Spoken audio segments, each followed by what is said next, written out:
صاحب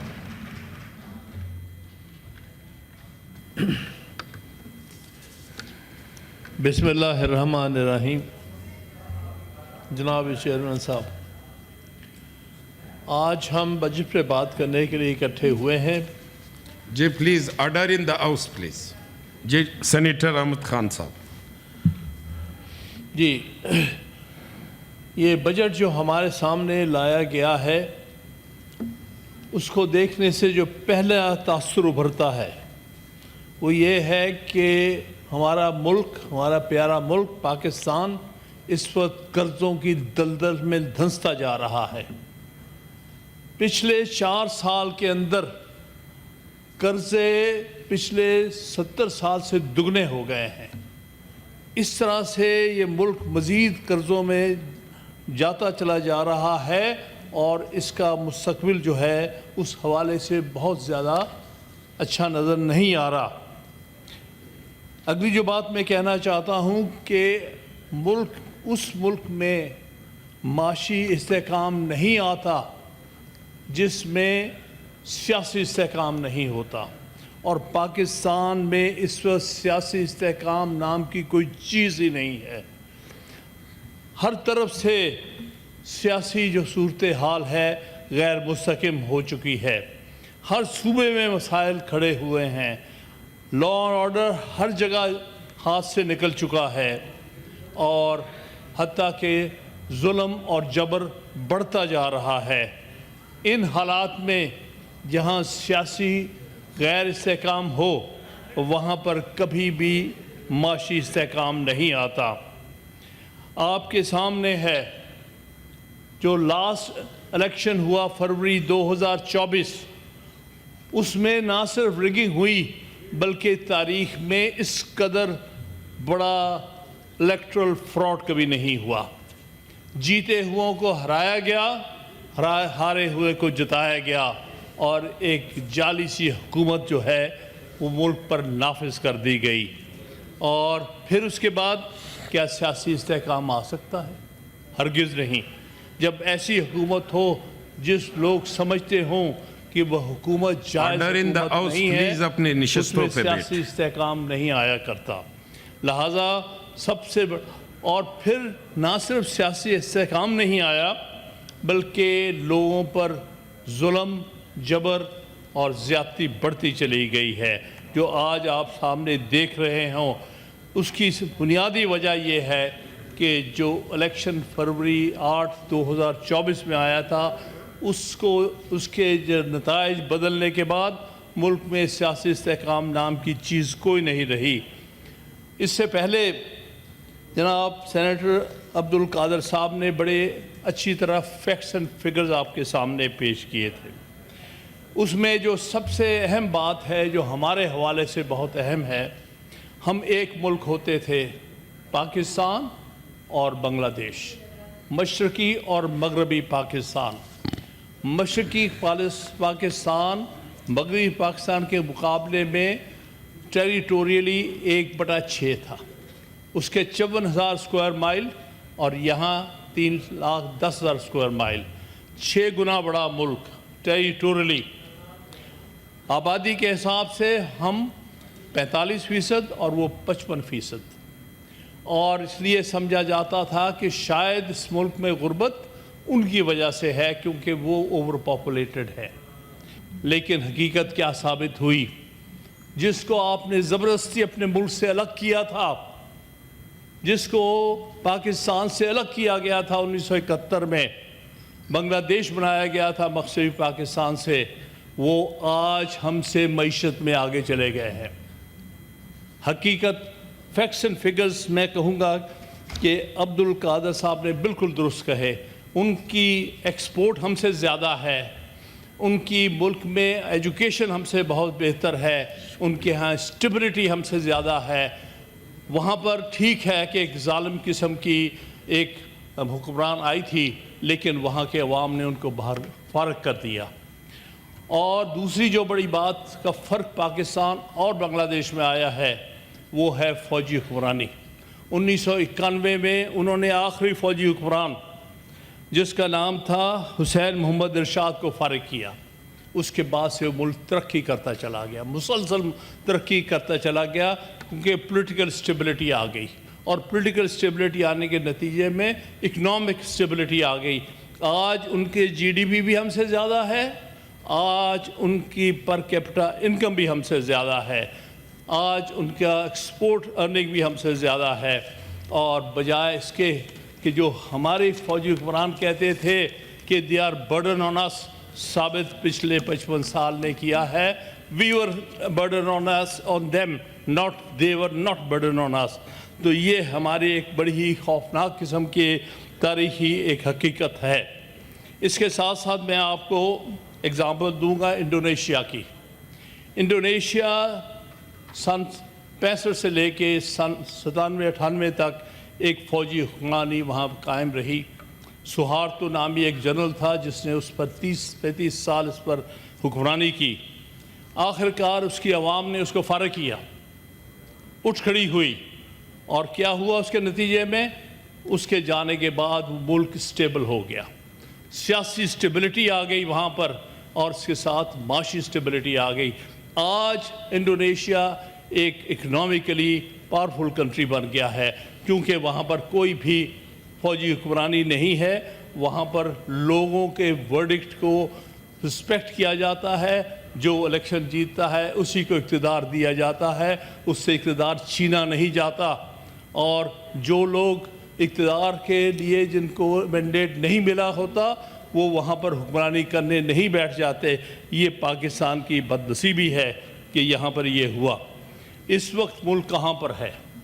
ٹھیک ہے، چند ایک خدا کا شکر ہے کہ اگر چند ایک اچیومنٹس بھی ہماری ہے، پچھلے سال جو ہم نے ہندوستان کے خلاف اپنے آپ کو ڈیفینڈ کیا، اپنے دشمن کے خلاف ڈیفینڈ کیا، یہ ایک بہت اچھی بات ہے، لیکن یہ وکٹری جو ہے کسی مخصوص شخص کی یا مخصوص حکومت کی نہیں، یہ سارے ملک کی وکٹری ہے۔ اس کے لیے سارا ملک مبارکبادی کے لیے مستحق ہے، لہذا اس کا سیاسی فائدہ اٹھانے کا کسی کو حق حاصل نہیں۔ اسی طرح اگر اس وقت مصالحتی کوششوں میں کوئی ہمیں کامیابی ہو رہی ہے تو یہ بھی اس ملک کا کریڈٹ ہے، اس پاکستان ایز اے نیشن کا کریڈٹ ہے، اس کا کوئی سیاسی فائدہ نہیں اٹھا سکتا۔ لیکن اس کے برعکس ہم جب ملک کے اس وقت کے حالات دیکھتے ہیں، بلوچستان میں سب سے زیادہ دہشت گردی ہے، دہشت گردی کی انتہا ہوئی ہے، ٹرینیں غائب کر دی جاتی ہیں۔ اس دہشت گردی کو روکنے کے لیے ہمارے پاس کوئی ذریعہ ابھی تک اور کوئی پلان نظر نہیں آ رہا۔ اسی طرح خیبر پختونخوا میں دہشت گردی آپ کے سامنے دن بدن بڑھتی جا رہی ہے۔ گلگت بلتستان میں جو کہ ہمارا بہت وائٹل حصہ ہے، جس کو ہمارا صوبہ ہونا چاہیے، اب تک اس کی کوئی آئینی حیثیت ہم نے نہیں دی، اس میں آج بہت سخت لوگوں میں انریسٹ ہے، کیونکہ ان کے حقوق نہیں دیے جا رہے، ان کو صحیح معنی میں پاکستان کا حصہ نہیں بنایا جا رہا۔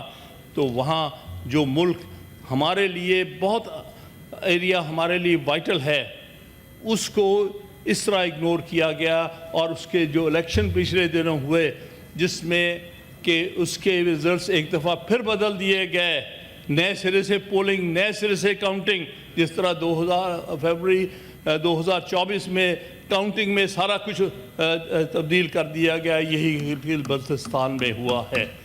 جو جیتے ہوئے ان کو ہرایا گیا، جو ہارے ہوئے ان کو جتایا گیا۔ ہم کہتے ہیں ہندوستان والے کشمیر پر ظلم کرتے ہیں، بالکل درست ہے، وہ دشمن ہے ہمارا اور ہمیشہ سے کرتا آ رہا ہے، لیکن آج ہم کیا کر رہے ہیں آزاد کشمیر میں؟ یہ بہت اہم بات ہے، سوچنے کی بات ہے۔ اگر آزاد کشمیر میں اسٹیبلٹی نہیں ہوگی تو پاکستان میں اسٹیبلٹی نہیں ہوگی، اس طرف کوئی دھیان نہیں دیا جا رہا۔ اسی طرح ملک کے اندر جس طرح ظلم اور جبر ہو رہا ہے اس کی بھی مثال نہیں ملتی۔ جو لوگ منتخب ہوئے ہیں ان کو جیلوں میں ڈالا گیا ہے، جو سیاسی قیدی ہے جھوٹے مقدمات میں ان کو پھنسایا گیا ہے۔ پاکستان کا سب سے ہر دل عزیز لیڈر جو در حقیقت الیکشن جیتا ہوا ہے، اس کو آپ نے مسلسل 3 سال سے قید و بند میں رکھا ہوا ہے اور اس پر ہر قسم کا ظلم، زیادتی اور جبر کیا جا رہا ہے۔ عمران خان جو در حقیقت پاکستان کا سب سے اہم، سب سے بڑا سیاسی لیڈر ہے، اس کے ساتھ یہ برتاؤ کیا جا رہا ہے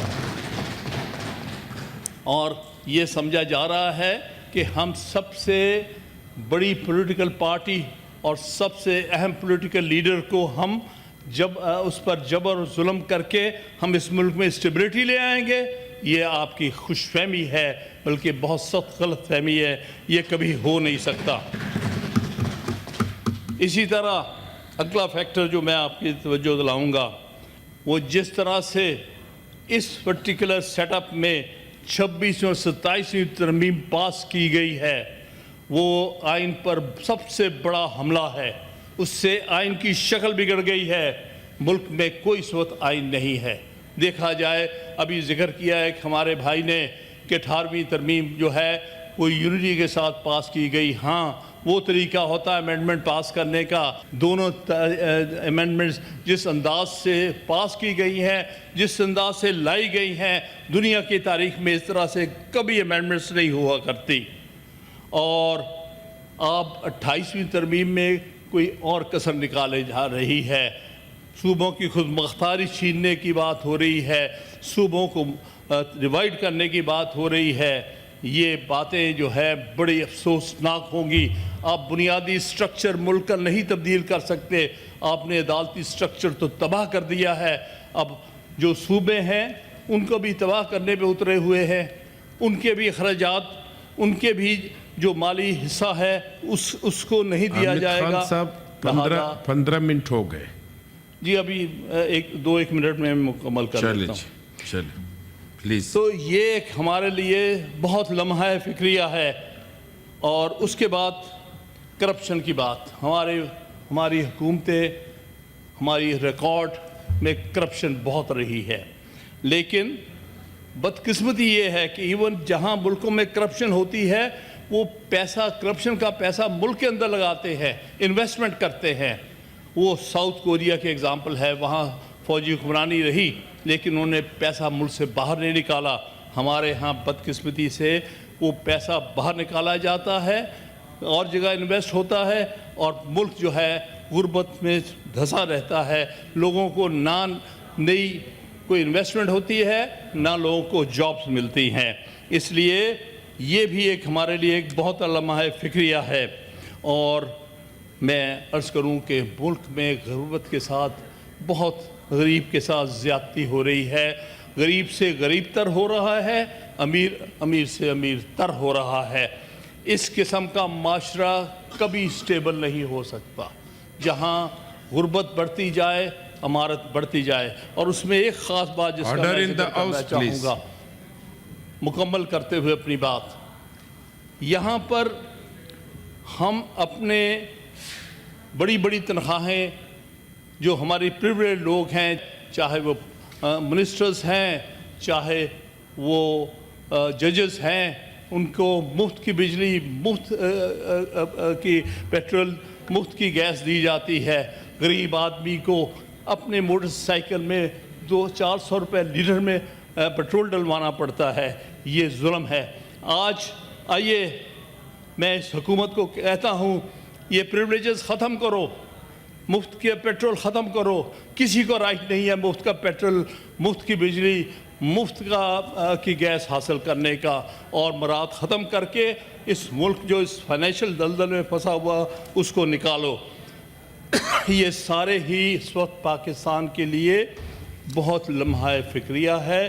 ہم سب کو سوچنا چاہیے اس ملک کو کس طرح اس فائنینشیل دلدل سے نکالیں، کس طرح اس ملک کو فائنینشلی ہم جو ہے وہ جو بہتر رستے پہ لے کے جائیں تاکہ یہ ملک سروائیو کر سکے۔ یہاں پر سیاست، لیکن سب سے بڑی اس میں کوشش سیاسی استحکام کی ہونی چاہیے۔ اور اگر ہم سیاسی استحکام لے کے آئیں گے، ہم لوگوں کے مینڈیٹ کو جو ہے رسپیکٹ کریں گے، اس کے مطابق فیصلہ ہوگا،